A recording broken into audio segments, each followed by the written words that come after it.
अंगावरची हळद उतरण्याआधीच महाराष्ट्रातल्या जवानांना कर्तव्यावर बोलावून घेण्यात आले। वैवाहिक जीवन सुरू होत असतानाच या जवानासह नववधूनही आपल्या पतीला लग्नाच्या दुसऱ्याच दिवशी देशसेवेसाठी पाठवण्याचा अधाडसी निर्णय घेतलाय। सध्या या नवदाम्पत्याची चर्चा होताना दिसते।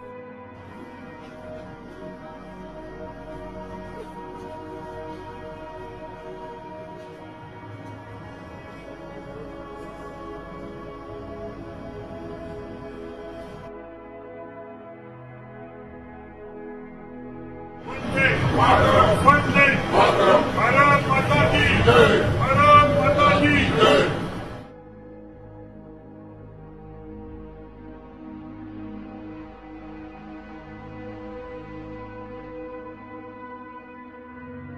जवान मनोज पाटील यांचं 5 मे रोजी लग्न झालं आणि 8 तारखेला त्यांना देश सेवेसाठी तत्काळ हजर राहण्याचा कॉल आला। एकीकडे पहलगाम मधील माय माऊलींच्या कपाळाचं कुंकू पुसणाऱ्या दहशतवाद्यांना ऑपरेशन सिंदूर अंतर्गत चोख प्रत्युत्तर देण्यात आलं, तर यानंतर महाराष्ट्रातल्या या नववधूनं सुद्धा तिचं कुंकू देशाच्या संरक्षणासाठी सीमेवर पाठवलंय। सध्या सर्वत्र या जोडप्याचं कौतुक होताना दिसतंय। आहे तुमचे पती?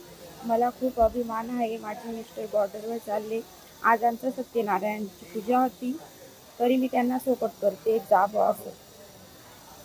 देशाचं संरक्षण महत्त्वाचं वाटतंय तुम्हाला? हो, देशासाठी जावं असं। माझा अभिमान आहे देशावरती। माझा मुलगा देशासाठी जातोय, सेवा करतोय। काय झालं? तेवढ्यासाठी मला खूप अभिमान आहे। मी लग्न नुकतंच झाल्यानंतर माझी सूनबाई बी सपोर्ट करते आम्हाला सर्वांना, परिवारांना। आमच्या त्याला शुभेच्छा आहेत। काय वाटतंय तुम्हाला?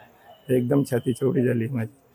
दादा, आपण बघतोय की काही दिवसांपूर्वी पहलगाममध्ये पर्यटकांवर हल्ला झाला होता, त्यानंतर आता युद्धजन्य परिस्थिती पण आहे। हो, काय नेमकं एअर स्ट्राईक झालेला आहे, भारताने बदला घेतलाय पाकिस्तानचा, काय वाटतं तुम्हाला? ते बदला म्हणा का काही म्हणा, पण माझ्या मुलाचं जे हे आहे दारिश्य आहे, जोपर्यंत ऑर्डर आली तोपर्यंत लगेच निघाला आहे, ते मला अभिमान आहे। लग्न केव्हा झालं दादा? 5 मेला। आज काय घरी कार्यक्रम काय होता? आज सत्यनारायणचा कार्यक्रम होता, तरी सोडून जात आहे।